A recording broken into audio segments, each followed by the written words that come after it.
Welcome to Sweet Dreams Storytelling, where we unwind, relax, and drift into dreamland.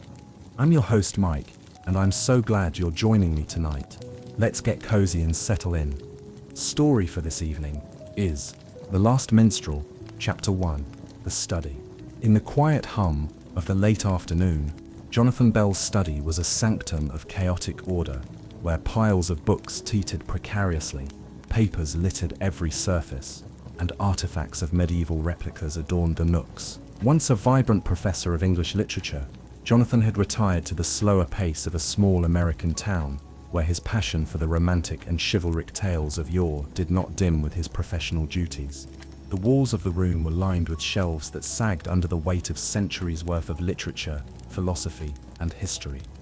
Every corner told a story, from the dust-layered globe that sat in one corner to the faded tapestry of a knight and his lady hanging opposite his desk. The desk itself was a sprawling old oak affair, cluttered with stacks of books, loose papers, and a flickering lamp.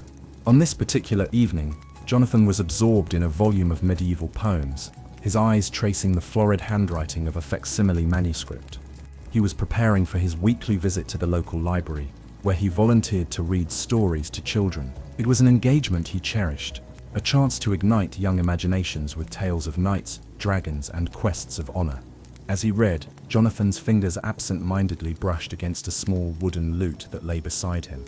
It was a recent acquisition from an online auction, bought on a whim with the romantic notion of learning to play it one day. The instrument was more decorative than functional, yet it symbolized Jonathan's deep yearning for a time when art and chivalry weren't just subjects of scholarly study, but a lived experience. The room was growing dim as the sun set, and Jonathan reached across his desk to pull the cord on his lamp, casting a warm glow across the clutter. Engrossed in his reading, he failed to notice the precarious stack of books near the edge of the desk. As he shifted slightly, his elbow nudged the pile, sending it cascading toward him. Reacting instinctively, Jonathan twisted to avoid the falling books, but his chair, old and less sturdy than it once was, gave way under the sudden movement. With a startled yelp, he tumbled backward, books raining down around him. His head struck the edge of a low shelf, and the room spun into darkness. When consciousness returned, the pain at the back of his head was acute, and his vision blurred. Above him, the ceiling swirled gently, as if he were looking up from the bottom of a clear stream. As his gaze focused, the faded tapestry across the room caught his eye. The knight and his lady seemed almost to move, the knight lowering his lance in salute, the lady bestowing her favor with a graceful hand. In the dim light and his dazed state, the borders between the ages blurred. Lying there among the scattered books and the loot that had clattered beside him, Jonathan's mind, stirred by the impact, began to weave reality with the romantic tales he so adored. As the evening wore on and the shadows deepened, Jonathan's thoughts drifted from his quiet study in small-town America to the vibrant, visceral world of medieval Europe. In his heart, a resolve kindled, sparked by the tales he had read and now fueled by his fall. He would not merely be a keeper of stories. No, he decided as he lay on the carpeted floor, he would become a story, a minstrel, a modern-day bearer of the noble traditions of the past. Thus, the seed of his grand quixotic adventure was sown, born from a mix of concussion and conviction.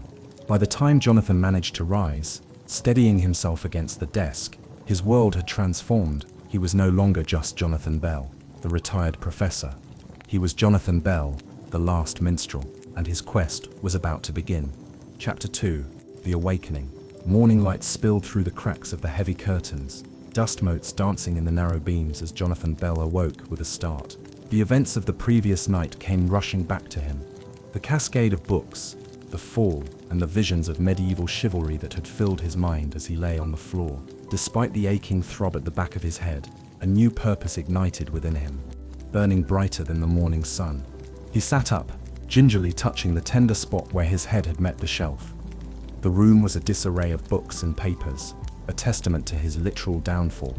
Amidst the chaos, his eyes landed on the lute, its strings askew, reflecting the disheveled state of his study. Yet, rather than seeing a mess, Jonathan saw symbols, a fallen knight ready to rise again.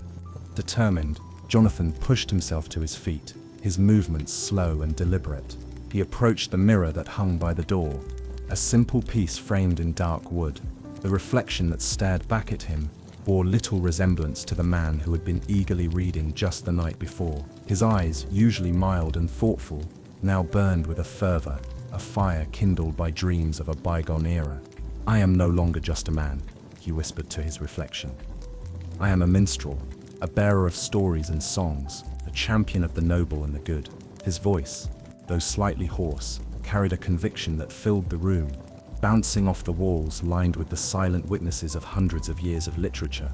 With a newfound resolve, Jonathan turned from the mirror and began to dress.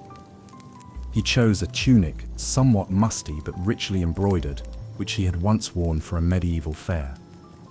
It seemed perfectly apt now, not as a costume, but as a uniform. He paired it with a pair of sturdy trousers and boots, more practical for his anticipated travels.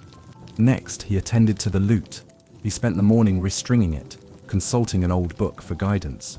Each string tuned, no matter how off the melody might eventually be, felt like a step closer to his new reality. Once ready, Jonathan paced his study, practicing phrases and songs from the poetic epics that had inspired him. Each word resonated in the quiet room, blending with the light that now filled the space, transforming it from a mere study to a chamber of dreams and aspirations. By mid-morning, he knew he needed a companion, a witness, and participant in his quests. His thoughts turned to Emily, his neighbor and friend, a retired nurse known for her practical skills and kind heart. If anyone could understand or at least tolerate his newfound calling, it would be Emily. More importantly, he felt a protective impulse towards her. Every knight needed a squire, or in his reimagined role, every minstrel needed a guardian of sorts. Gathering his courage and the lute, Jonathan stepped outside, the door to his home closing with a definitive click behind him. The world outside seemed unchanged, the street quiet, the trees gently swaying in the breeze. But for Jonathan, everything was different. He was stepping into his own story, one that he would write with every step he took. With the lute in one hand and an old walking stick in the other, he made his way to Emily's house, his heart beating a rhythm that matched the hopeful cadence of his new life. The short walk felt like a pilgrimage, each step a move away from obscurity and toward legend. As he knocked on Emily's door, Jonathan felt the weight of his years, but also the lightness of his dreams. The door opened, and Emily's familiar, concerned face appeared. Her expression was one of confusion and worry, but Jonathan was ready. He cleared his throat, his voice strong and clear. "Dear Emily, I embark on a quest to revive the spirit of the old world, to bring tales of valor and virtue back to this land. Will you join me as my steadfast companion on this grand adventure?" The question hung in the air, a challenge to the ordinary, a beckoning towards the extraordinary. Emily's response would be the first real test of his newfound calling. Whatever her answer, Jonathan was ready to embrace his destiny as the last minstrel. Chapter 3: The Squire. Emily stood in the doorway, blinking in surprise at Jonathan's unexpected declaration and unusual attire. Her practical mind immediately leaped to concerns of his health, yet there was no denying the sincerity and excitement that shone in his eyes. She had known Jonathan for years as a neighbor, sharing over-fence chats about flowers and local news, not quests and chivalry. Yet here he was, looking like a figure stepped out right from one of the storybooks he so loved, asking her to join in on what sounded like a fanciful adventure. "Jonathan, are you quite all right?" Emily's voice was tinged with worry. She had heard about his fall from other neighbors, but seeing him in this state, dressed as a minstrel, speaking of quests, it was far more serious than she had imagined. "I've never been better, Emily," Jonathan replied with a broad smile. "Last night, I had a revelation. The world needs more of the old spirit of adventure, of poetry and song, of defending what's good and just, and I intend to bring that back. I need someone I trust by my side, someone with your wisdom and courage." Emily raised an eyebrow at that. "Wisdom? Maybe," she conceded. "But courage? Jonathan, this isn't one of your books. This is real life. What exactly are you planning to do?" Undeterred, Jonathan explained his vision. He spoke of traveling to places, both near and far, to spread joy and wisdom through songs and stories, just as minstrels did in the past. He talked about visiting schools, parks and town squares, anywhere people gathered who might need a reminder of the beauty of the old ways. As he spoke, Emily watched him closely. His enthusiasm was infectious, and despite her initial reservations, she felt a stir of excitement at the thought of doing something different, something meaningful. Her career as a nurse had been all about helping and healing, and perhaps she thought this was just a different kind of healing, mending weary spirits instead of worn bodies. Finally, Jonathan finished his impassioned plea. "So, what do you say, Emily? Will you be my squire in this noble endeavor?" Emily hesitated.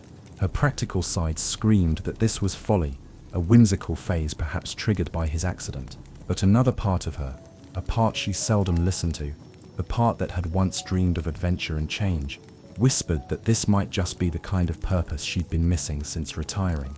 "Jonathan, I don't know about being a squire or about all this chivalry business," she began slowly, "but I do know you're my friend, and you might just need someone to keep you out of trouble. I can help with that. And maybe it could be fun, seeing the world through your eyes for a while." Jonathan's face lit up, a grin spreading across it. "Oh, Emily, you won't regret this. We'll make a fine team. We'll start small, just the neighboring towns, and see where the road takes us.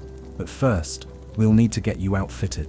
Emily laughed, shaking her head in disbelief at what she was agreeing to. "Let's just start with a cup of tea and plan this properly, shall we?"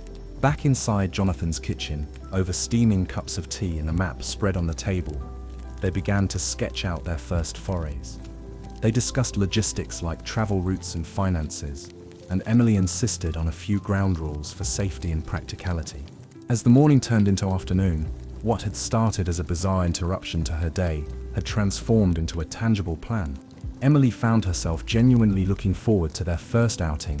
Maybe, just maybe, there was room for a little adventure in her life, after all. Thus, with a makeshift lute, a map dotted with possibilities, and a heart full of songs, Jonathan, the self-declared minstrel, along with Emily, his newly appointed squire, prepared to step into a world that awaited their old yet newfound spirit. The echoes of their laughter and plans mingled with the rustling leaves outside, as a gentle wind seemed to whisper blessings on their upcoming journey. Chapter 4: Rosinante's Preparation. The morning was bright and promising as Jonathan led Emily to the old garage at the back of his property. The building was as cluttered and dusty as his study, filled with the remnants of past hobbies and long-forgotten projects, but their focus was on the centerpiece, an old, somewhat rusty camper van that had seen better days. "This, Emily, shall be our noble steed," Jonathan declared with a flourish, patting the van's dented side affectionately. "I've named her Rosinante, after Don Quixote's trusty horse. She might not look like much now, but she'll carry us on our quests, just the same." Emily eyed the van skeptically. "It's going to need some work if it's going to get us out of the driveway, let alone to other towns." Her practical mind was already listing what needed to be checked and possibly repaired. Tires, engine, brakes, light. Together, they rolled up their sleeves and began the task of reviving Rosinante. Jonathan was surprisingly handy with tools, a side of him Emily hadn't seen before. They started with the basics, changing the oil, replacing the old spark plugs, and checking the brake fluid. As they worked, Jonathan shared stories of the places he hoped they would visit: libraries, schools, parks, and anywhere people gathered. Emily took charge of the interior, cleaning out years of accumulated dust and debris. She stocked the van with essentials: a first aid kit, a portable stove for cooking simple meals, and blankets for the chilly evenings. She even found space for a small crate of books and Jonathan's lute, carefully cushioned to prevent damage. As the day wore on, their initial skepticism gave way to a shared enthusiasm. The van slowly transformed from a relic into a respectable, road-worthy vehicle. Jonathan insisted on adorning Rosinante with a few decorative touches to fit their medieval theme. He hung a replica banner with a crest he had designed himself, featuring a lute crossed with a pen, symbolizing their mission of music and storytelling. "Now, she looks ready for an adventure," Jonathan said, stepping back to admire their handiwork. The van, with its new decorations and freshly cleaned interior, did indeed seem ready to be part of their story. Emily, though still amused by the whole idea, found herself caught up in Jonathan's excitement. "We should plan our route carefully," she suggested, pulling out a map. They sat at an old wooden table beside the van, marking potential stops with small stickers. Emily's practical nature balanced Jonathan's enthusiasm, ensuring they chose locations that were not only interested in their performances, but also within reasonable driving distance. They discussed how to introduce themselves and what kind of performances they would give. Jonathan envisioned starting with classic medieval ballads and stories, while Emily suggested they could also include interactive segments for children, like teaching them simple Old English dances or songs. By the end of the day, Rosinante was stocked and ready, standing proudly in the driveway. They decided to take a short test drive around the neighborhood to ensure everything was in working order. The engine rumbled to life, a bit gruff from disuse, but steady. As they drove down the street, neighbors turned to look, some waving, others puzzled by the sight of the old van, now dubbed a noble steed. Jonathan waved back regally, fully in character, while Emily chuckled, shaking her head at his antics, but secretly enjoying the spectacle. "We are really doing this, aren't we?" Emily said, a note of disbelief in her voice mixed with a thrill of excitement. Jonathan glanced at her, his eyes twinkling with mirth and passion. "Indeed, we are, dear Squire. The road ahead is full of promise, and Rosinante will carry us there, to wherever our tales and tunes are needed." As Rosinante rolled back into the driveway after their successful test run, the setting sun cast long shadows over the road, hinting at the adventures and challenges that lay ahead. But for now, Jonathan and Emily felt nothing but the thrill of anticipation and the joy of a plan set into motion. Tomorrow, their journey would truly begin. Chapter 5. The Departure. The day of departure dawned clear and bright, an auspicious start for Jonathan and Emily's unconventional journey. As the sun crept above the horizon, its golden light bathed Jonathan's small house and the gleaming camper van, Rosinante, parked in the driveway, ready and waiting. Jonathan was up at dawn, too excited to sleep any longer. He dressed in his minstrel attire, the tunic he had chosen looking even more vibrant in the morning light. He hummed an old tune as he packed the last few items, a collection of his favorite medieval manuscripts and a handmade leather journal to record their adventures. Emily arrived shortly after, a sturdy backpack slung over her shoulder and a practical hat perched atop her head to shield her from the sun. She had taken to wearing slightly more traditional garb, conceding to the spirit of their journey, though her outfit was far more utilitarian than Jonathan's. "Good morning, Jonathan. Ready to start our grand adventure?" she called out cheerily as she approached. "More ready than ever, dear Emily," Jonathan replied, beaming with enthusiasm. He gave her a brief tour of Rosinante's final setup, showing her where he'd stored emergency supplies, food, and of course the loot, safely secured in its padded case. Together they went through their checklist one last time. Water? Check. Maps and GPS? Check. Snacks and a small cooler with food? Check. Everything was in order, every detail meticulously planned by Emily, with Jonathan's dreams fueling the itinerary. With a deep breath, Jonathan climbed into the driver's seat, the leather creaking under his weight. Emily settled beside him, her hands folded in her lap, a smile playing on her lips as she watched Jonathan's serious expression of concentration. "Eastward, towards the rising sun," Jonathan declared, somewhat dramatically, as he turned the ignition key. Rosinante's engine rumbled to life, a bit hesitant at first, but then settling into a steady purr. They rolled slowly down the driveway, passing Jonathan's small garden, which was blooming profusely in the warmth of the early summer. As they reached the street, a few neighbors were out for their morning routines, and they paused to wave at the unusual sight. Jonathan honked gently, waving grandly through the window, playing the part of the noble minstrel departing for a noble quest. The town passed by in a blur. As they drove through the quiet streets, Jonathan pointed out landmarks and shared tidbits of local history, turning even the departure into an opportunity for storytelling. Emily listened, amused and touched by his passion. As they reached the outskirts of town, the buildings gave way to open fields and wide expanses of sky. The road stretched before them, a ribbon of possibilities, leading them into the unknown. Emily pulled out her camera and took a few shots of the landscape and of Jonathan, who looked as if he belonged to another era, a figure out of time. Think of all the people we're going to meet, the stories we'll hear, the stories we'll tell. Jonathan said, his voice tinged with wonder. It's like we're stitching a new tapestry, Emily, adding our thread to the weave of the world. Emily nodded, her initial reservations giving way to a genuine curiosity and excitement. Let's hope the world is ready for Jonathan the minstrel and his trusty squire, she joked, her tone light but supportive.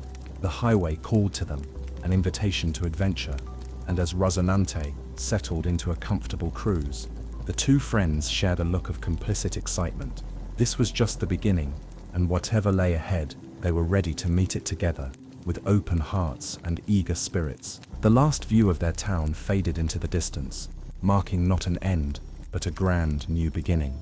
With a deep breath, Jonathan climbed into the driver's seat, the leather creaking under his weight. Emily settled beside him, her hands folded in her lap, a smile playing on her lips as she watched Jonathan's serious expression of concentration. Eastward, towards the rising sun, Jonathan declared, somewhat dramatically, as he turned the ignition key. Rosinante's engine rumbled to life, a bit hesitant at first, but then settling into a steady purr. They rolled slowly down the driveway, passing Jonathan's small garden, which was blooming profusely in the warmth of the early summer. As they reached the street, a few neighbors were out for their morning routines, and they paused to wave at the unusual sight. Jonathan honked gently, waving grandly through the window, playing the part of the noble minstrel, departing for a noble quest. The town passed by in a blur as they drove through the quiet streets. Jonathan pointed out landmarks and shared tidbits of local history, turning even the departure into an opportunity for storytelling. Emily listened, amused and touched by his passion. As they reached the outskirts of town, the buildings gave way to open fields and wide expanses of sky. The road stretched before them, a ribbon of possibilities, leading them into the unknown. Emily pulled out her camera and took a few shots of the landscape and of Jonathan, who looked as if he belonged to another era, a figure out of time.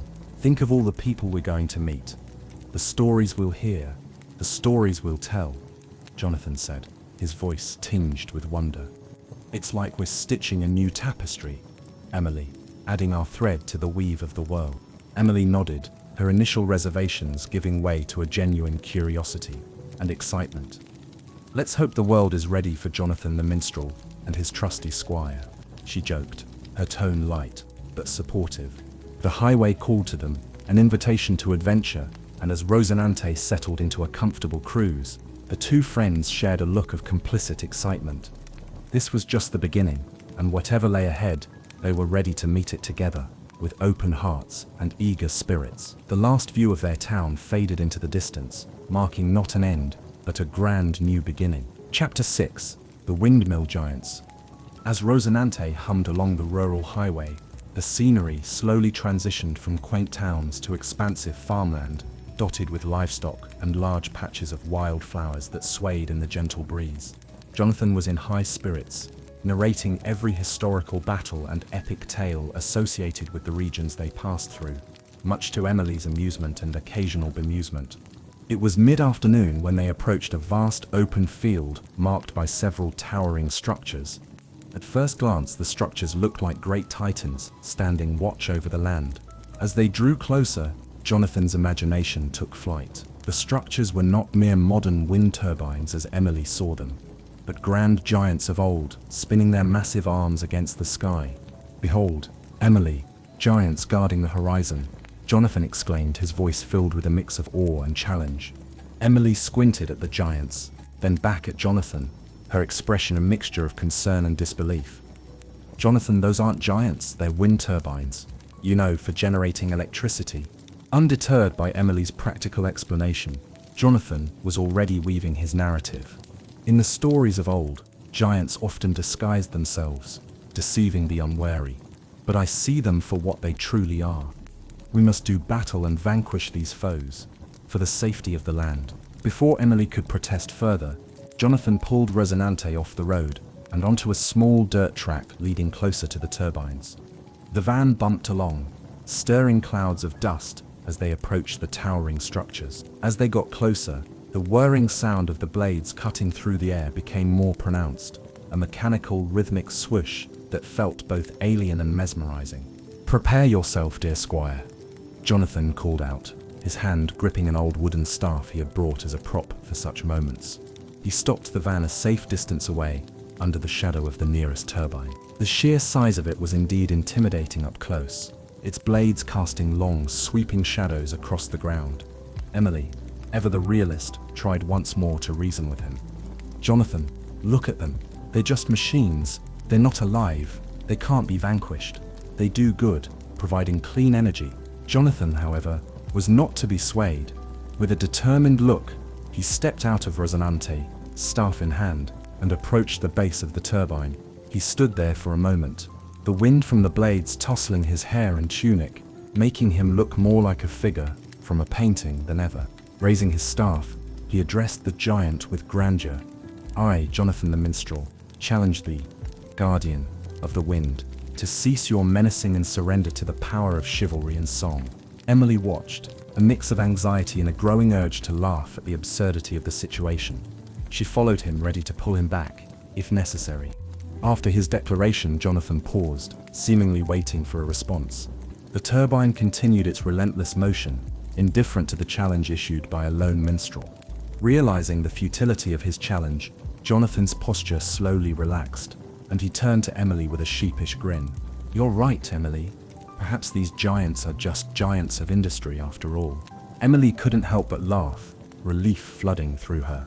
"Come on, let's get back on the road. We've got real adventures waiting for us." As they drove away, Jonathan kept glancing back at the turbines. His imagination had been sparked, even if reality had proven less dramatic. Emily patted his shoulder, sharing a smile. "Don't worry, there are plenty more giants to face on this journey, even if they're not what we expect." With the wind turbines shrinking in the rearview mirror, Rosinante carried them forward, the day's light starting to wane, and their spirits lifted by the ridiculous yet heartwarming encounter. This was but the first of many adventures, a story they would laugh about in times to come, as they navigated the blurred lines between fantasy and reality. Chapter 7: The Minstrel's Performance.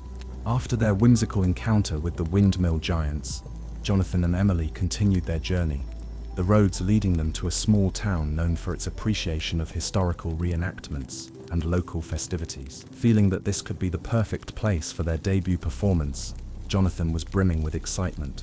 As the sun began to dip below the horizon, painting the sky with streaks of orange and pink, they arrived at a cozy rustic bar that was popular among locals and tourists alike. The bar, named the Jolly Huntsman, was adorned with wooden beams and old hunting memorabilia, creating a warm, welcoming atmosphere. "Here we shall make our mark, Emily. This is the perfect stage for our tales and tunes," Jonathan declared as he parked Rosinante in the nearby lot. Emily, though supportive, felt a flutter of nerves. "Let's hope they're receptive to a pair of modern-day minstrels," she murmured, adjusting her attire to look the part. They entered the bar, and Jonathan immediately approached the manager, a burly man with a friendly smile, to ask if they might perform a few songs and stories for the patrons. The manager, intrigued by Jonathan's enthusiastic pitch and their quaint costumes, agreed, curious to see how the other customers would react. The bar was comfortably busy, with a gentle hum of conversation and laughter filling the air. Jonathan and Emily set up in a corner that the manager cleared for them, with Jonathan tuning his lute and Emily arranging a small collection of percussion instruments she could manage, like a tambourine and a hand drum. As they began their performance, the room's noise gradually quieted. Jonathan strummed the lute, his fingers awkward but earnest, and began to sing an old English ballad, his voice stronger and more confident than Emily had anticipated. She joined in with the tambourine, keeping a simple beat that complemented Jonathan's melody. The initial reaction was mixed. Some patrons looked bewildered, others amused. But as Jonathan's storytelling unfolded, weaving tales of knights and their noble deeds, more people began to listen intently. Emily, seeing the crowd warming up, narrated a humorous anecdote about a mischievous medieval jester, her natural flair for storytelling drawing laughter and claps from the audience. Encouraged by their engagement, Jonathan performed a particularly dramatic recitation of a knight's duel with a dragon, complete with theatrical gestures and a roaring finale. The patrons cheered, many raising their glasses in appreciation. The atmosphere turned lively, with people requesting more songs and even singing along to some of the more repetitive choruses. By the end of their set, the initial skepticism had transformed into enthusiastic applause. The manager, impressed by the unexpected success of their performance, offered them complimentary drinks and an invitation to return whenever they wished. As they sat down to enjoy their well-earned refreshments, Emily leaned over to Jonathan, her eyes sparkling with excitement. "Well, that went better than expected, didn't it?" Jonathan, his cheeks flushed with the thrill of performance, nodded. "Indeed, it did. It seems there is still a place for minstrels in this modern world after all." Their first performance at the Jolly Huntsman proved to be a turning point, affirming their mission and solidifying their confidence. As they shared stories with the patrons who were curious about their journey and motives, Jonathan and Emily felt a deep sense of fulfillment. They had not only entertained but had also connected with others through the universal language of music and story, bringing a touch of the past into the present. Refreshed and reassured, they left the bar later that night, the echoes of their new friends' laughter and cheers accompanying them back to Rosinante. The road ahead seemed a little less daunting, the lights of the town winking behind them as they set off under a starlit sky, ready for whatever adventures awaited them next. Chapter 8. The Rescue. The morning after their successful performance at the Jolly Huntsman, Jonathan and Emily continued their journey, spirits high from the warm reception they'd received. As they drove through a picturesque landscape dotted with small farms and rolling hills, they discussed plans for their next stop, a village known for its annual medieval festival. As they rounded a bend in the road, they noticed a young woman standing beside a broken-down car, looking distressed as she tried to wave down passing vehicles. Her car, an old and rather battered sedan, had its hood up and steam was billowing out. "Look, Emily, a damsel in distress, awaiting rescue from noble souls," Jonathan exclaimed, immediately getting into character. He pulled Rosinante over to the side of the road, and before Emily could offer a word of caution, he was out of the van, approaching the young woman with a gallant stride. "Fair lady, fear not, for help has arrived," Jonathan declared, flourishing his makeshift hat as he neared her. The woman, taken aback by Jonathan's medieval attire and grandiose speech, blinked in confusion. Thanks? I just need to call a tow, but my phone died," she replied, clearly unsure how to handle the situation. Emily hurried after Jonathan, a portable phone charger in hand, her approach more practical. "Here, you can use this to charge your phone," she offered, smiling reassuringly. "My friend here likes to make an entrance." The young woman, whose name was Sarah, laughed as she accepted the charger, her initial surprise turning to amusement. "You guys are different, huh? Are you going to a costume party or something?" Jonathan, not missing a beat, explained their quest to revive the spirit of minstrels and bring joy through stories and songs. Intrigued, Sarah listened as she plugged her phone into the charger. "That's actually really cool. I'm studying theatre, and we don't get a lot of that old-world charm in our plays." As the phone charged, Jonathan couldn't resist the opportunity to regale Sarah with a brief tale of a knight who helped a lost princess find her way back to her kingdom. Sarah, entertained and grateful for the distraction from her car trouble, listened with a bright smile. Eventually, her phone powered up enough to make the necessary call for a tow truck. While they waited, Emily checked the car's engine, her previous life as a nurse, having equipped her with a surprising knack for diagnostics. "Looks like it overheated. It should be fine once it cools down and you get some coolant in there," she advised. When the tow truck arrived, Sarah thanked them profusely, her earlier distress replaced by a light-hearted cheer. "You really did rescue me today, in more ways than one. Thanks for the story, and the charge, and the checkup." As they prepared to leave, Sarah asked if she could attend one of their performances sometime. "I'd love to see you in action, really doing your minstrel thing," she said with genuine interest. "Absolutely," Jonathan exclaimed. "Follow our journey, and who knows, maybe we'll perform at a theatre near you someday." Back in Rosinante, Emily couldn't help but chuckle. "A modern damsel with a modern distress," she mused. "Not quite a dragon or an evil sorcerer, but I suppose every quest has its place for a good deed." Jonathan nodded, pleased with their adventure.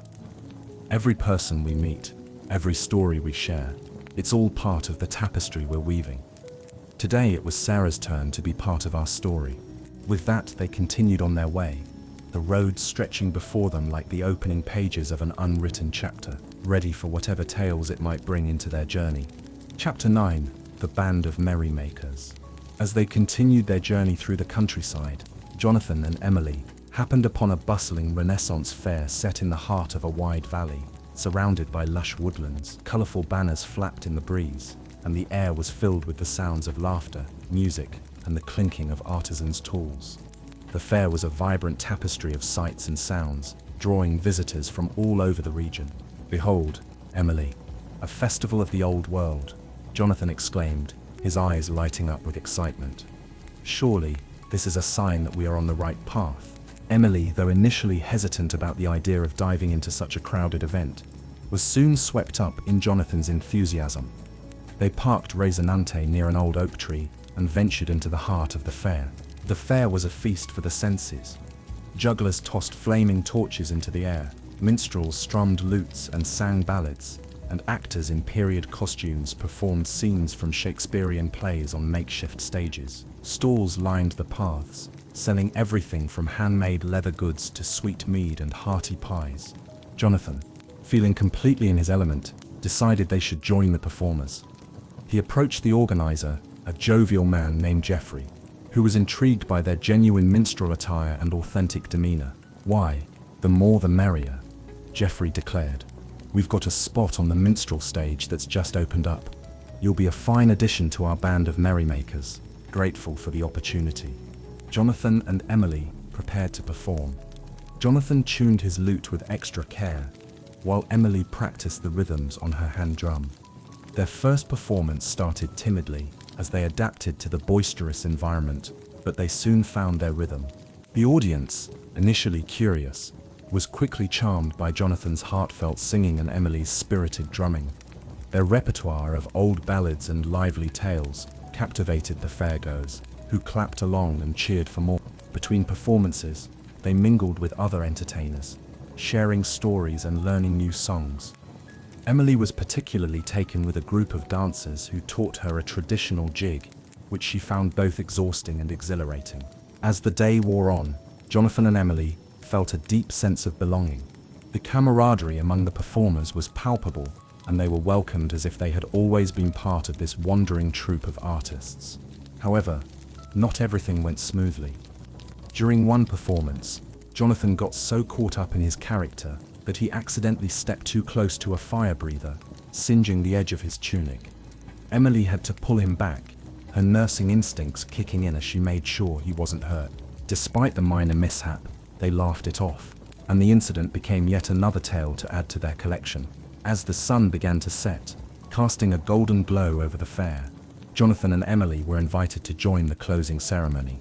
Around a large bonfire, the performers gathered, linking arms and singing traditional songs of farewell. The warmth of the fire and the joyous faces around them filled their hearts with a profound joy. They were more than just spectators.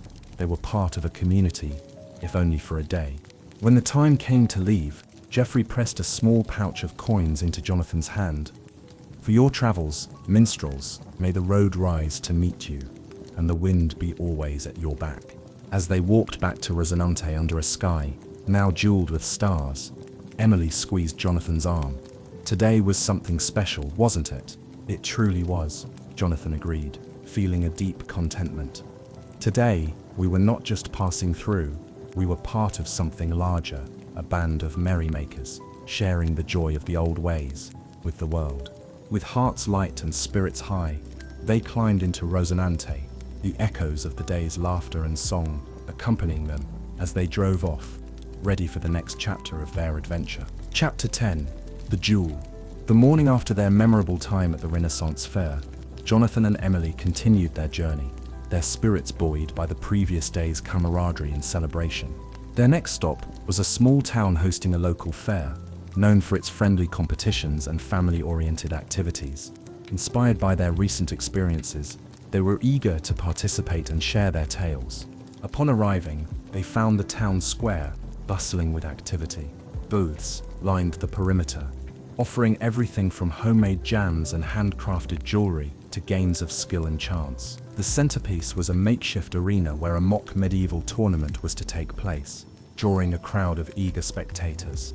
Jonathan, ever the enthusiast for all things chivalric, was drawn to the tournament. He learned that the event was open to all, with participants competing in various staged combat scenarios using blunted swords and shields. With a twinkle in his eye, he signed up, much to Emily's amusement and slight concern.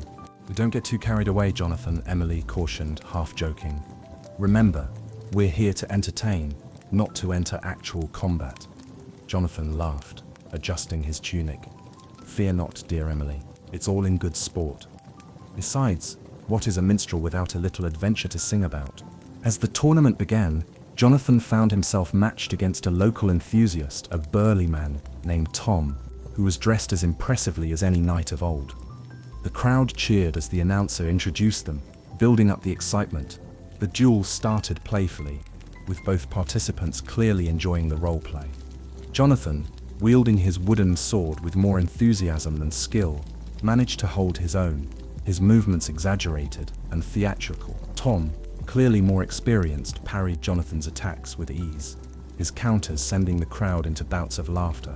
As they circled each other, Jonathan slipped into his minstrel character, reciting lines from old poems and ballads that spoke of heroic deeds and valorous knights. The crowd was delighted, their laughter and cheers echoing around the square.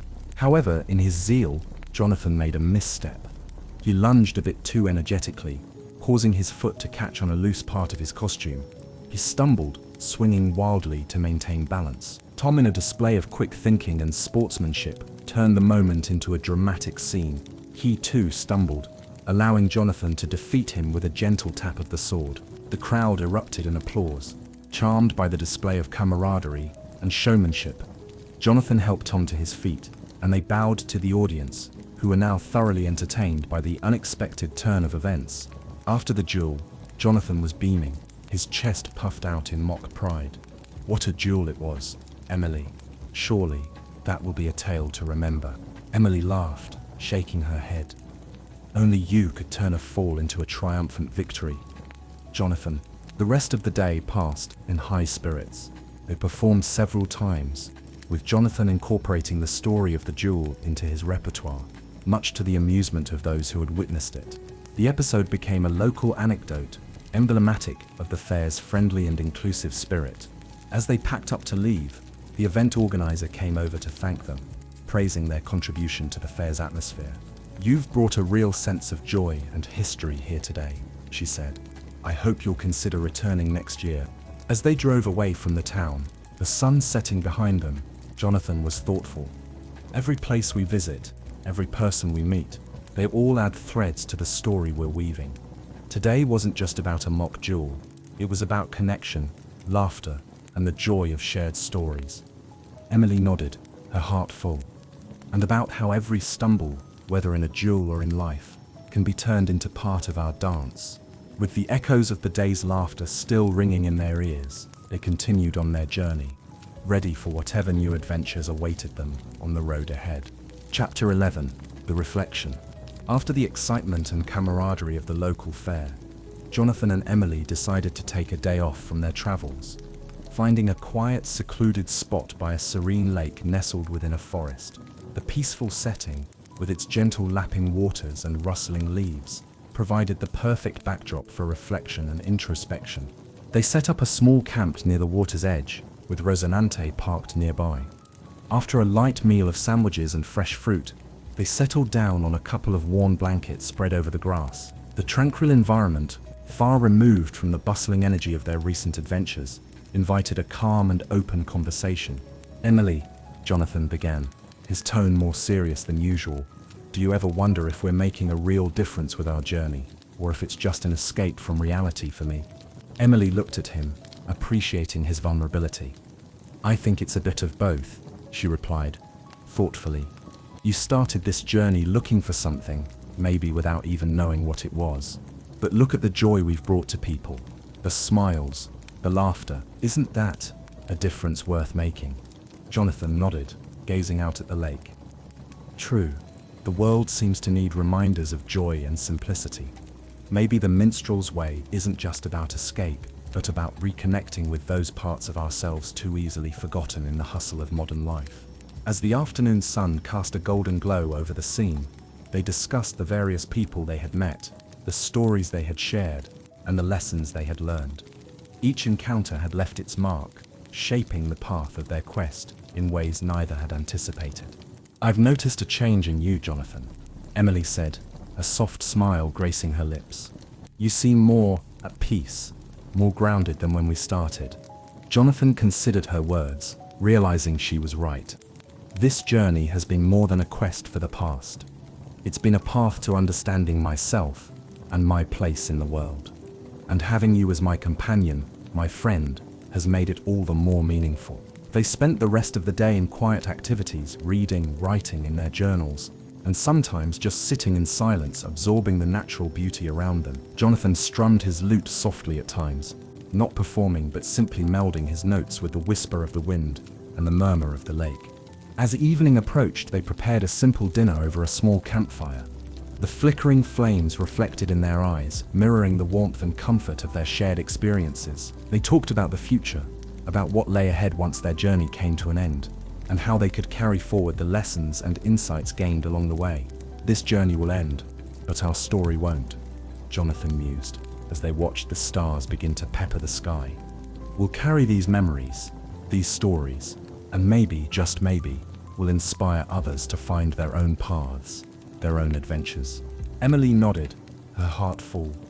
"And whatever paths we choose, I have a feeling they'll be better because we traveled this one together." That night, under a canopy of stars, Jonathan and Emily slept deeply, their spirits soothed by the natural harmony around them, and their hearts reassured by the meaningfulness of their minstrel quest. The next morning would find them back on the road, but for now, they were content to dwell in the quiet reflection that had deepened their understanding of their journey and of each other. Chapter 12: The Modern Bandits. After their day of reflection by the serene lake, Jonathan and Emily resumed their travels, their spirits renewed and their purpose affirmed. Their next destination was a large town known for its vibrant art scene and eclectic community. However, upon their arrival, they found themselves inadvertently entangled in a local conflict that would challenge them in unexpected ways.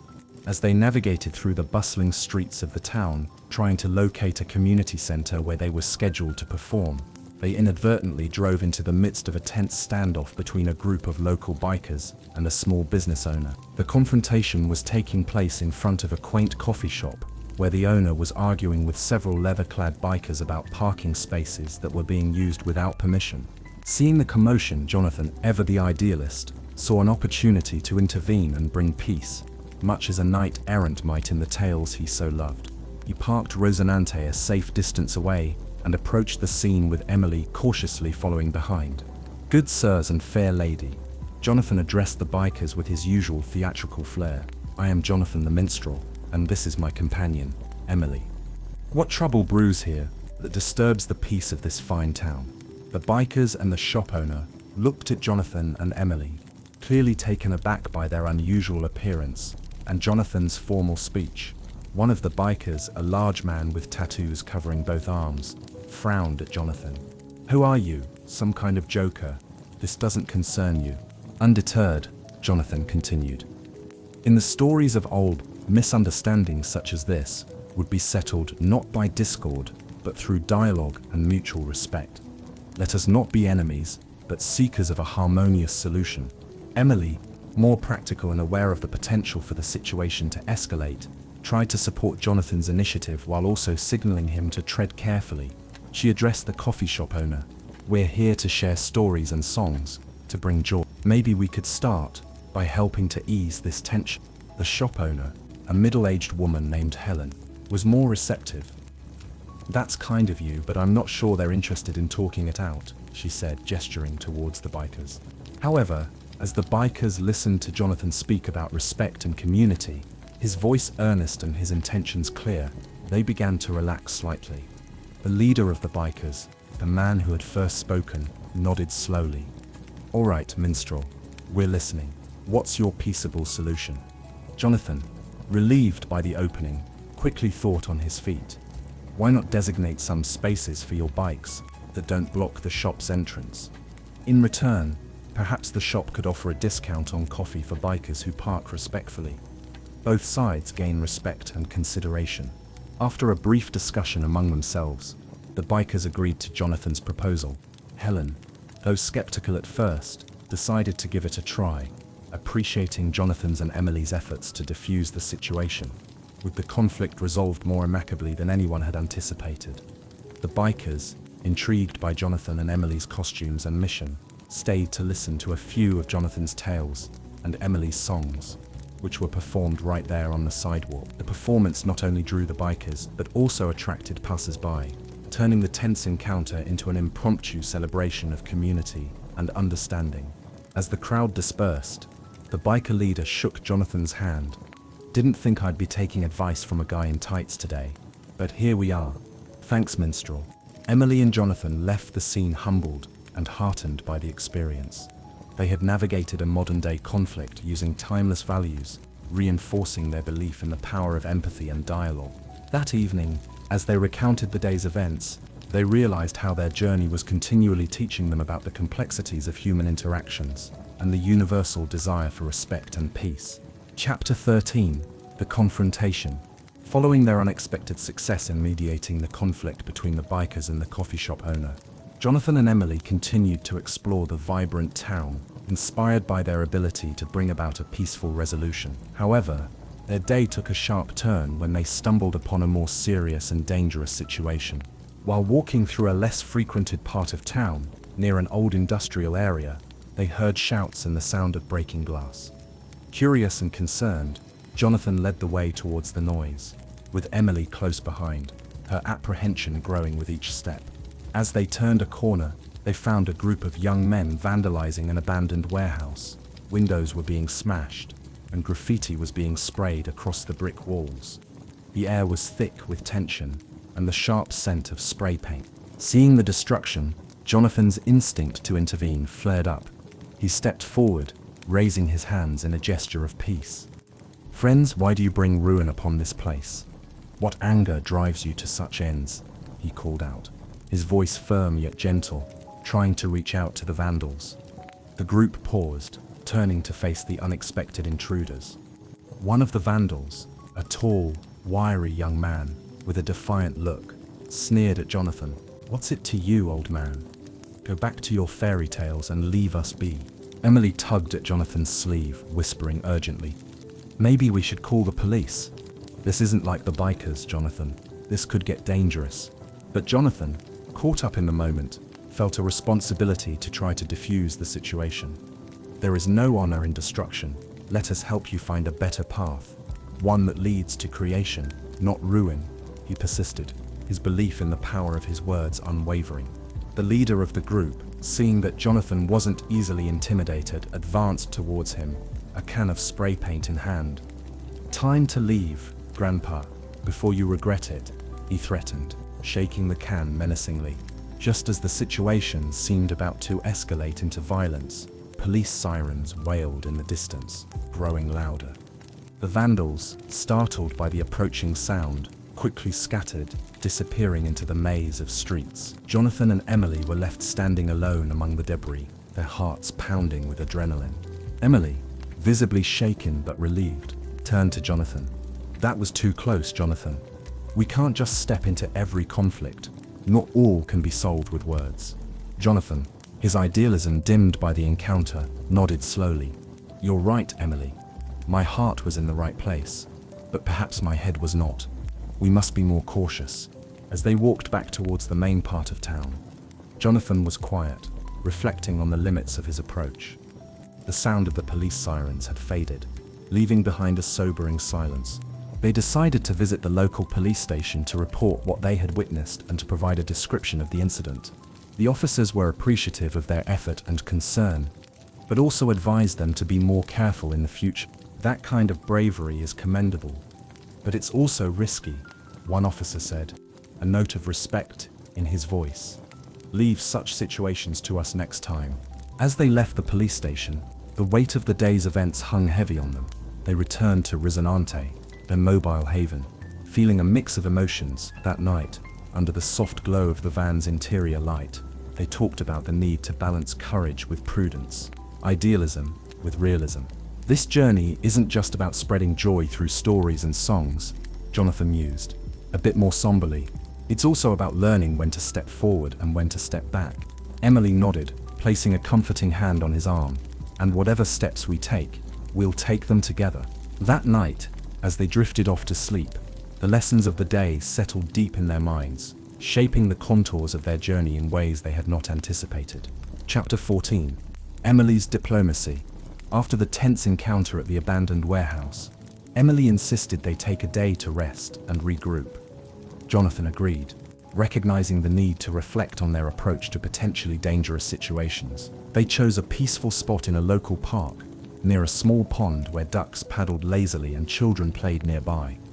It was a sunny, mild day, perfect for contemplation and recovery. As they sat on a park bench, Emily brought out a small notebook and a pen. Jonathan, let's think about how we can handle similar situations in the future. We need a plan that keeps us safe, but still allows us to help where we can, she suggested. Jonathan, still feeling somewhat disheartened by the previous day's events, nodded. You're right. I let my ideals get the best of me yesterday. I suppose I need to remember that not every situation is a tale from a book. Emily smiled gently, understanding his disappointment. It's not about giving up on your ideals, Jonathan. It's about applying them wisely. Let's think through our options for different scenarios. They spent the next hour discussing various possibilities, from when to directly intervene to when to simply observe and report to authorities. Emily stressed the importance of assessing each situation carefully and considering their own safety as a priority. Later that afternoon, as they were preparing to leave the park, they noticed a commotion at the other end of the pond. A group of teenagers was arguing loudly, and the situation seemed to be escalating. Remembering their recent discussion, Emily suggested they observe for a moment to assess the situation before approaching. As they watched, it became clear that the argument was about a lost phone, with accusations being thrown around about who might have taken it. Seeing an opportunity to help without risking safety, Emily approached the group, her demeanor calm and authoritative. Hello everyone. I couldn't help but overhear that there's a problem here. I used to work as a nurse, and part of my job was helping to solve conflicts. Maybe I can help you figure this out. The teenagers, taken aback by her calm approach, explained the situation. Emily listened attentively, then suggested a methodical search of the area where they had all been sitting. She also recommended that whoever found the phone would get a small reward from the group, turning the search into a cooperative effort rather than a conflict. With her guidance, the mood among the teenagers quickly shifted from accusatory to collaborative. Within minutes, the phone was found tucked under a nearby bench, likely dropped and overlooked.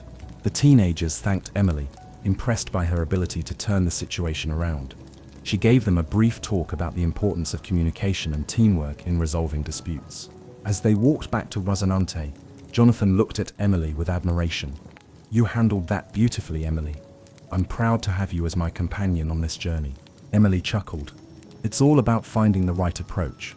Sometimes a calm voice and a rational plan can disarm the most heated situation. That evening, as they sat by a small campfire outside Rosinante, they reflected on the events of the day. Emily's effective diplomacy had not only resolved the conflict, but had also provided them with a clear template for handling future challenges. This journey teaches us something new every day, Jonathan remarked, watching the flames flicker and dance. Today it taught me the value of your wisdom and the power of diplomacy. Emily smiled, pleased by his words, but more so by the knowledge that they were learning and growing together.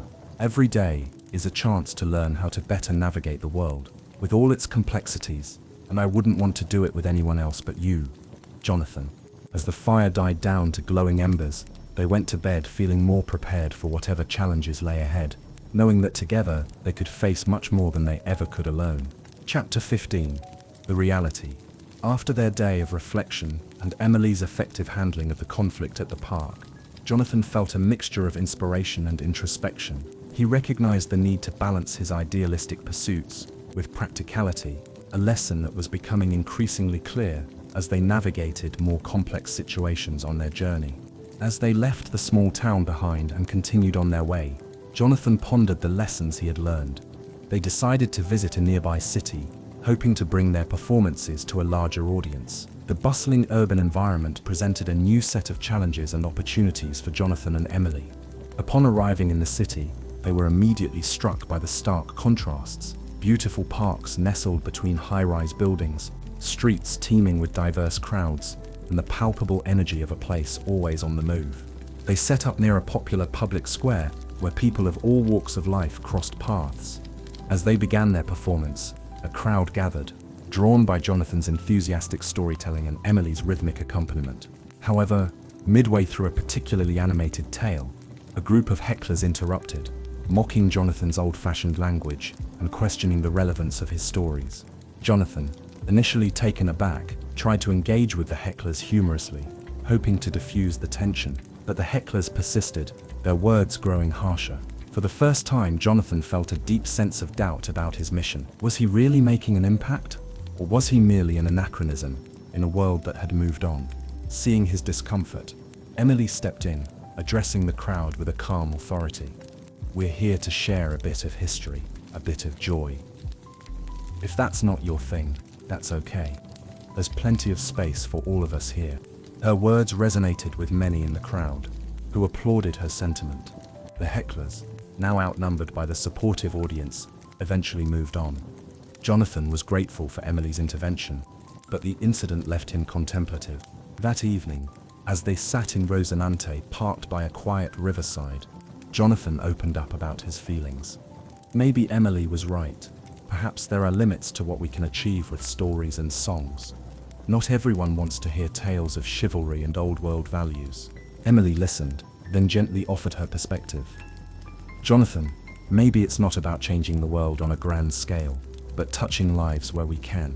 Those who listened today heard your message. And for every heckler, there were others who were genuinely moved. That's not nothing," Jonathan nodded, taking comfort in her words. "You're right, Emily. I've been so focused on the grand vision that I forgot about the individual moments, the small differences we've been making." The next day, Jonathan adjusted his approach. Instead of only telling tales of knights and far-off adventures, he incorporated stories about everyday heroes, people from history and modern times who made a difference in their communities. This new angle resonated more with the urban audience, bridging the gap between the past and the present.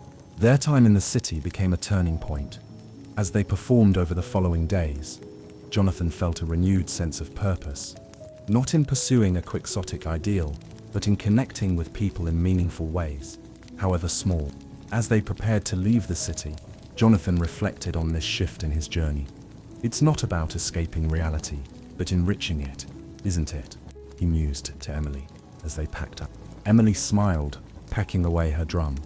"Exactly, and as long as we keep learning and adapting, who knows how many lives we can touch." Reinvigorated by their experiences and the lessons learned, they drove out of the city, ready for the next chapter of their adventure, grounded in a more realistic yet still hopeful outlook on what they could achieve together. Chapter 16: The Return. After several months on the road, filled with countless performances, challenges, and personal growth, Jonathan and Emily decided it was time to head back home. Their journey had taken them through diverse landscapes and communities, each with its own stories and lessons that had enriched both their lives and their performances. As they prepared Rosinante for the long drive back, they took a moment to look over the maps and mementos they had collected. Each item, a festival flyer, a photograph with new friends, a small rock from a memorable riverside, sparked stories of their adventures. "Remember this?" Emily held up a slightly faded ticket stub from their first performance at the local fair, where Jonathan had dueled humorously with Tom. "I think that's where we really started to find our rhythm." Jonathan laughed, taking the ticket and turning it over in his hands. "Yes, that was a turning point, wasn't it? I learned a lot about blending reality with the romantic that day." As they drove, the familiar landmarks of their own region began to appear, each one a reminder of how far they had gone and how much they had changed. The rolling hills and quiet towns of their home area welcomed them with a comforting familiarity that felt both strange and delightful after their long absence. "We're not the same people who left these roads months ago, are we?" Jonathan mused aloud as he navigated a particularly familiar stretch of highway, Emily glanced over at him, a soft smile playing on her lips. No, we're not. We've seen so much, met so many incredible people. It's changed us, I think, for the better.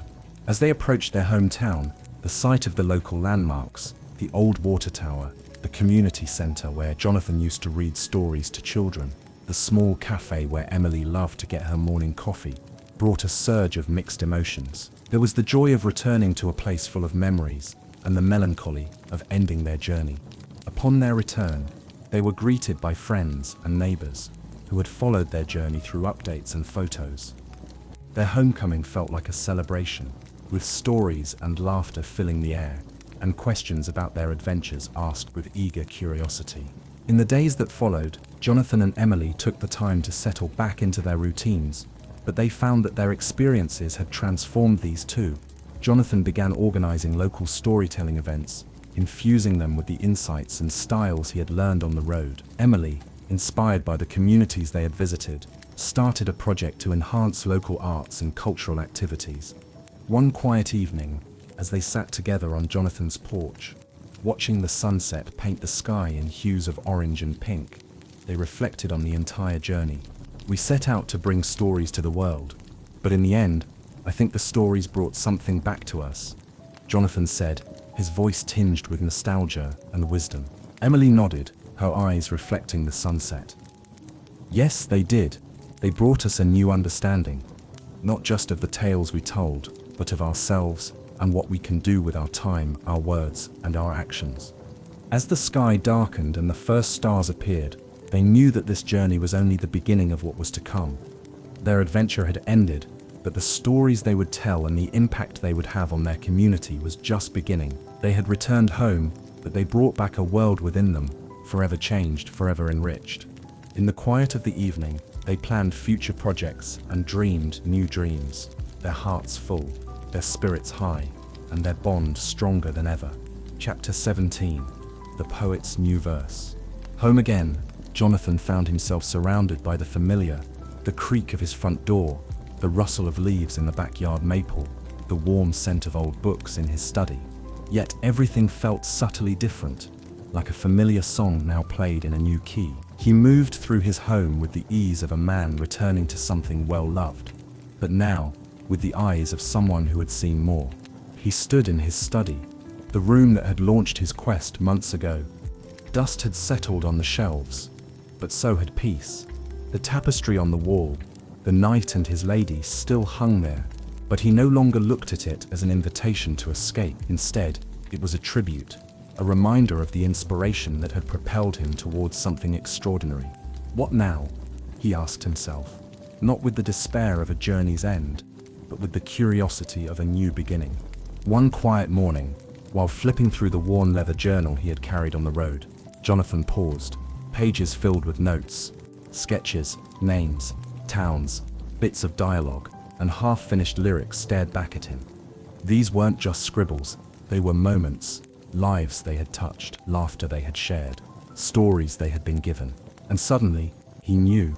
Jonathan cleared space on his desk and began to write, not just a ballad or a tale for a performance, but something different, something lasting. It wouldn't just be a travel memoir or a chronicle of their minstrel adventures. It would be part reflection, part storytelling, part handbook for idealists who believed in the power of wonder, even in a world that often scoffed at it.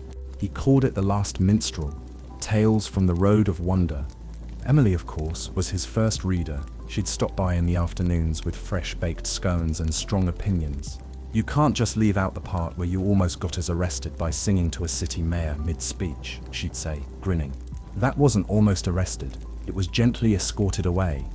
Jonathan replied, feigning indignation. Together they edited, rewrote, and shaped the manuscript. Emily contributed her own reflections, her grounded, insightful voice, balancing Jonathan's more poetic tone. It became their shared project, a final collaboration forged from the fires of a journey they'd lived together. As word spread about the book, the local library offered to host a reading. The auditorium was packed with familiar faces, neighbors, friends, children who had grown up listening to Jonathan's stories, and even some who had followed their journey online. Jonathan stood at the podium, dressed not in his minstrel costume, but in simple, neat clothes, holding the book in hand. Emily sat in the front row, her eyes warm with encouragement. He cleared his throat, opened to the first page, and began. Once upon a very real time, two unlikely travelers set out to bring wonder back into the world, not through swords or spells, but with stories, songs, and the courage to believe that beauty still mattered. The room was silent, but charged. Every person listening, and Jonathan felt it again, not the thrill of the open road, but the quiet triumph of arrival. Not the need to perform, but the gift of sharing. After the reading, people came to speak with him, and Emily, sharing their own dreams, asking for advice, and telling them how the journey had inspired them to pursue something they'd long set aside, a passion, a project, a purpose. One teenager asked Jonathan, "Do you think I could be a kind of minstrel too?" "Even if I don't sing," Jonathan smiled. "If you carry stories in your heart, if you use your voice to lift others, you already are." That night, Jonathan sat alone on his porch, a cup of tea warming his hands, the first printed copy of The Last Minstrel beside him. Stars blinked overhead, the same stars that had watched over them on so many roads, by so many fires. He wasn't chasing windmills anymore. He wasn't trying to be someone from a book. He was Jonathan Bell, once a professor, then a minstrel, and now something else entirely. A bridge between the old world and the new. A teller of tales, a quiet poet with a new verse to share. And the world, he realized, was still listening. Chapter 18. The Festival. Spring returned with the gentle warmth of renewal, and with it came an idea that had been quietly growing in the heart of the town, one planted by Jonathan and Emily, nurtured by curiosity, and now ready to bloom. It began with a simple conversation at the town council meeting.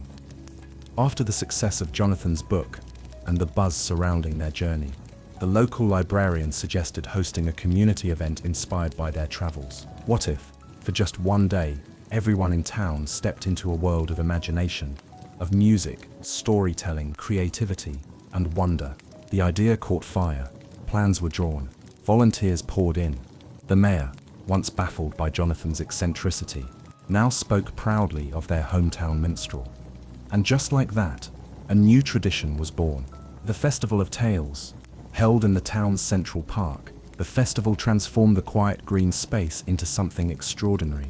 Booths lined the paths, each decorated with hand-painted signs that read things like Storytelling Grove, Nightly Crafts, and the Songsmith's Circle. There were costumes and garlands, laughter and music, families sharing picnics on the grass, and performers, some seasoned, some new, spinning tales from both history and heart. At the center of it all stood a small wooden stage framed in climbing ivy and hanging lanterns, and there, just before sunset, Jonathan and Emily were invited to perform one final time.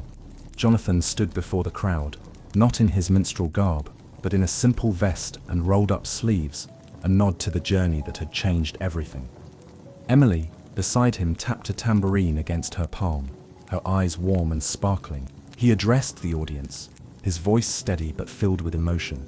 A long time ago, well, not that long, two friends set out on the road with nothing but stories, songs, and a foolish amount of hope. We weren't trying to change the world, we just wanted to remind people that beauty and kindness still mattered.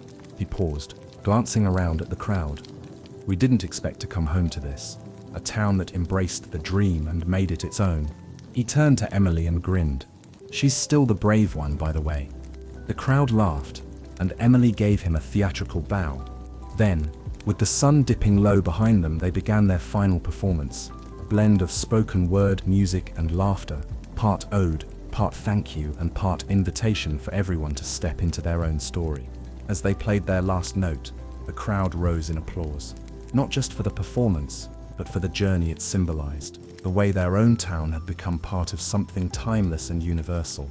Later that night, as lanterns glowed along the park trails and children ran around with paper crowns and wooden swords, Jonathan and Emily sat beneath a large oak, watching it all unfold. "It's strange," Emily said softly, "how everything we went looking for somehow ended up right back here." Jonathan nodded, his eyes reflecting the lights of the festival. "We went searching for wonder, and it turns out we were just reminding people it was always within reach. Sometimes, it only takes one story to open a door.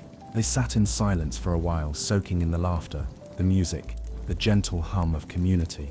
At that moment, Jonathan knew the journey would never really end. It would live on, in the stories people told their children, in the festivals yet to come, in quiet acts of kindness and creativity sparked by something as simple as a lute, a story, and a van called Rosinante. And as the stars began to appear, one by one he opened his journal to a fresh page and began to write. Let it be known that on this day, in a small town lit by lanterns and song, the spirit of the minstrel lived again, not in one man, but in many. And so the tale continues, the end, but truly, just the beginning.